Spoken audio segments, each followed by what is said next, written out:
Estando presente, com a palavra o deputado André Lula Quintão. Nós estamos há poucos dias de completar 100 de dias que o presidente Lula está preso. São mais de 3 meses, uma prisão resultado de uma condenação sem provas e parte integrante de uma estratégia de setores que defendem um projeto político conservador, contrário aos interesses populares, que retiraram também, de maneira ilegal e ilegítima, a presidenta Dilma da presidência da República.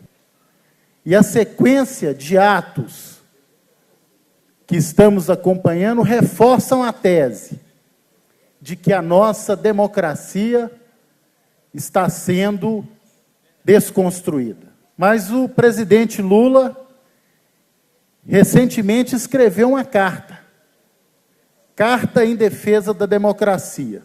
Então passo a ler a carta do nosso presidente Lula. Meus amigos e minhas amigas, chegou a hora de todos os democratas comprometidos com a defesa do Estado Democrático de Direito repudiarem as manobras de que estou sendo vítima, de modo que prevaleça a Constituição e não os artifícios daqueles que a desrespeitam por medo das notícias da televisão. A única coisa que quero é que a força-tarefa da Lava Jato, integrada pela Polícia Federal, pelo Ministério Público, pelo Moro e pelo TRF4, mostrem à sociedade uma única prova material de que cometi algum crime.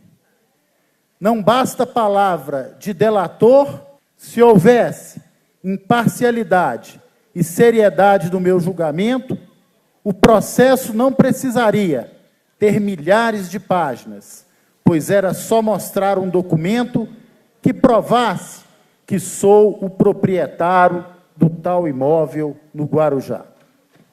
Com base em uma mentira publicada pelo jornal O Globo, atribuindo-me a propriedade de um apartamento em Guarujá, a Polícia Federal, reproduzindo a mentira, deu início a um inquérito. O Ministério Público, acolhendo a mesma mentira, fez a acusação. E, finalmente, sempre com fundamento na mentira nunca provada, o juiz Moro me condenou.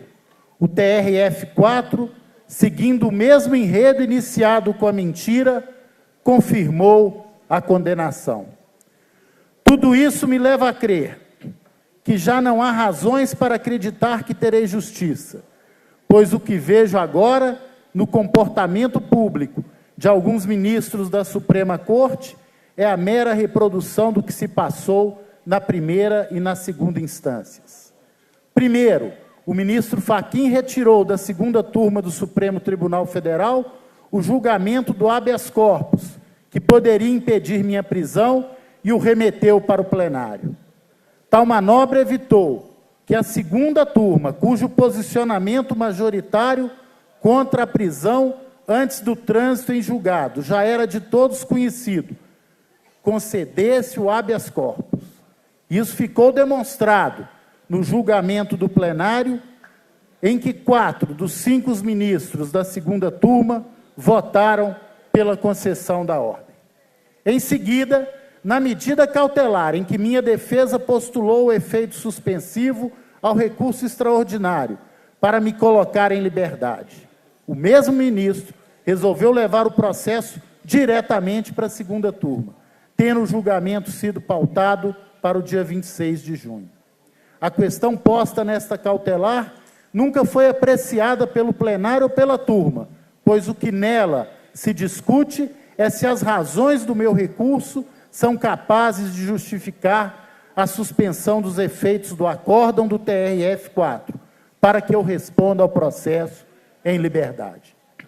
No entanto, No apagar das luzes da sexta-feira, 22 de junho, poucos minutos depois de ter sido publicada a decisão do TRF4, que negou seguimento ao meu recurso, o que ocorreu às 19h05.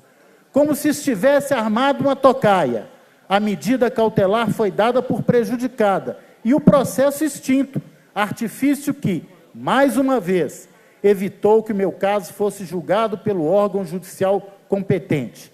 Decisão divulgada às 19h40. Minha defesa recorreu da decisão do TRF4 e também da decisão que extinguiu o processo da cautelar. Contudo, surpreendentemente, mais uma vez o relator remeteu o julgamento deste recurso diretamente ao plenário. Com mais essa manobra, foi subtraída outra vez a competência natural do órgão a que cabia o julgamento do meu caso. Como ficou demonstrado na sessão do dia 26 de junho, em que minha cautelar seria julgada, a segunda turma tem o firme entendimento de que é possível a concessão de efeito suspensivo a recurso extraordinário interposto em situação semelhante à do meu. As manobras atingiram seu objetivo. Meu pedido de liberdade não foi julgado. Cabe perguntar, por que o relator, num primeiro momento, remeteu o julgamento da cautelar diretamente para a segunda turma e, logo a seguir, enviou para o plenário o julgamento do agravo regimental, que, pela lei, deve ser apreciado pelo mesmo colegiado competente para julgar o recurso. As decisões monocráticas têm sido usadas para a escolha do colegiado, que momentaneamente parece ser mais conveniente, como se houvesse algum compromisso com o resultado do julgamento. São concebidas como estratégia processual e não como instrumento de justiça. Tal comportamento, além de me privar da garantia do juiz natural, é concebível somente para acusadores e defensores, mas totalmente inapropriado para um magistrado cuja função exige imparcialidade e distanciamento da arena política.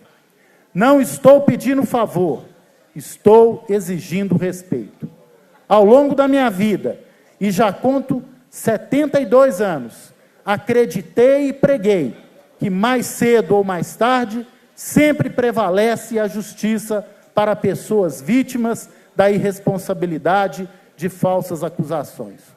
Com maior razão no meu caso, em que as falsas acusações são corroboradas apenas por delatores que confessaram ter roubado, que estão condenados a dezenas de anos de prisão e em desesperada busca do beneplácito das delações, por meio das quais obtêm a liberdade, a posse e conservação de parte do dinheiro roubado. Pessoas que seriam capazes de acusar a própria mãe para obter benefícios. É dramática e cruel a dúvida entre continuar acreditando que possa haver justiça e a recusa de participar de uma farsa.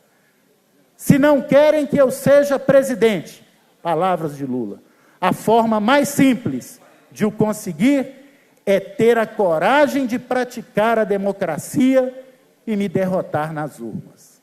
Não cometi nenhum crime. Repito, não cometi nenhum crime. Por isso, até que apresentem pelo menos uma prova material que maculem minha inocência, disputarei a presidência da República.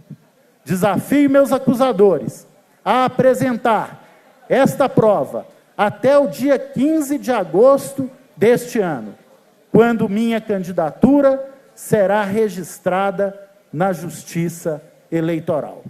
Luiz Inácio Lula da Silva, Curitiba, 3 de julho de 2018. Depois desta carta, tivemos, como disse, o episódio triste para o judiciário brasileiro de uma decisão de um desembargador plantonista que mandou soltar o presidente Lula ser fragorosamente desrespeitada, porque querem impedir o direito legítimo do povo brasileiro escolher o presidente que eles querem o presidente que transformou o Brasil, o presidente que abriu oportunidade para os jovens pobres na universidade, que tirou o Brasil do mapa da fome, que fortaleceu a agricultura familiar, que colocou o alimento na mesa do trabalhador, que retirou 40 milhões de brasileiros da pobreza extrema, que resgatou a dignidade do brasileiro e da brasileira, que promoveu a inserção soberana do Brasil no mundo globalizado, e não de maneira subserviente. É por isso que não estão respeitando a democracia, o Estado democrático de direito, e deixam o maior líder sindical e popular do nosso país preso, sem provas, para que ele e a grande parcela da população brasileira exerçam seus legítimos direitos políticos e de cidadania. Aqui nesta casa, e termino, senhor presidente, este banner, "O povo quer o Lula livre", ecoa por todos os cantos de Minas Gerais.